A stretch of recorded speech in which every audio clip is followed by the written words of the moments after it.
तलाश मंजिल के नाज़रीन अस्सलामु अलैकुम वरहमतुल्लाहि वबरकातुह।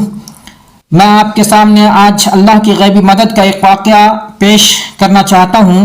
हाफिज इब्न असाकिर ने तारीख़ दमिश्क में और तफसीर इब्न कसीर में सूरतुन नमल आयत नंबर 62 की तफसीर में ये वाक़या जिक्र किया गया है कि एक साहब फरमाते हैं कि मैं खच्चर पर लोगों को दमिश्क से ज़ैदानी ले जाया करता था और उसी किराए पर मेरी गुजर बसर थी।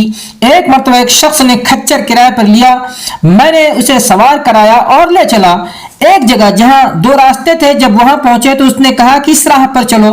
मैंने कहा कि मैं इस राह से नावाकिफ हूँ, सीधी राह तो यही है। उसने कहा नहीं, मैं पूरी तरह वाकिफ हूँ, ये बहुत नजदीक का रास्ता है। मैं उसके कहने से उस राह पर चला।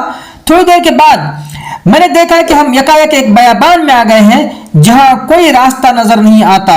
निहायत खतरनाक जंगल है और हर तरफ लाशें पड़ी हैं। मैं सहम गया और वो मुझसे कहने लगा, जरा लगाम थाम लो, मुझे यहाँ उतरना है।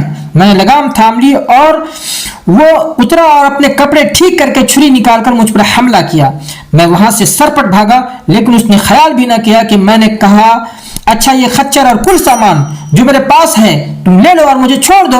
उसने कहा, ये तो मेरा हो ही चुका, लेकिन मैं तो तुझे जिंदा नहीं छोड़ना चाहता हूँ। मैंने उसे खुदा का खौफ दिलाया, आखिरत के अजाबों का जिक्र किया, लेकिन इस चीज ने भी उस पर कोई असर न किया और वो मेरे कत्ल पर तुला रहा। अब मैं मायूस हो गया और मरने के लिए तैयार हो गया और उससे मिन्नत और समाजत के साथ इल्तिजा की कि तुम मुझे 2 रकात नमाज अदा करने दो। उसने कहा, अच्छा जल्दी पढ़ लो। मैंने नमाज शुरू की, लेकिन खुदा की कसम मेरी जबान से कुरान मजीद का एक हर्फ भी नहीं निकलता था। यूं ही हाथ बांधे दहशत ज़दा खड़ा हुआ था और वो जल्दी मचा रहा था। उस वक्त इत्तेफाक से आयत मेरी जबान पर आ गई, अम्मन युजीबुल मुस्तर्र इज़ा दआहु वयक्शिफु सूअ वयजअलुकुम खलफाअल अर्ज़ि अइलाहुम मअल्लाहि क़लीलन मा तज़क्करून। सूरतुन नमल आयत नंबर 62। तर्जुमा, भला कौन बेकरार की इल्तिजा को कबूल करता है जब वो उसको पुकारता है, और कौन उसकी तकलीफ को दूर करता है, और कौन तुमको जमीन में अगलों का जानशी बनाता है। ये सब कुछ अल्लाह करता है, तो क्या अल्लाह के साथ कोई और माबूद भी है? हरगिज़ नहीं, मगर तुम बहुत कम गौर करते हो। बस इस आयत के जबान से जारी होना था कि मैंने देखा कि बीचों बीच जंगल में से एक घुड़सवार तेजी से अपना घोड़ा भगाए नेजा ताने हमारी तरफ चला आ रहा है और बगैर कुछ कहे उस डाकू के पेट में उसने अपना नेजा घुसेड़ दिया जो उसके जिगर के आर पार हो गया। वो उस वक्त बेजान होकर गिर पड़ा।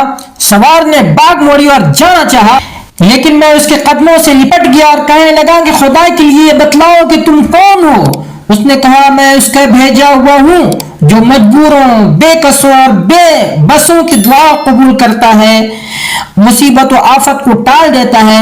मैंने खुदा का शुक्र अदा किया और वहां से अपना खच्चर और माल लेकर सही सालिम वापस लौटा।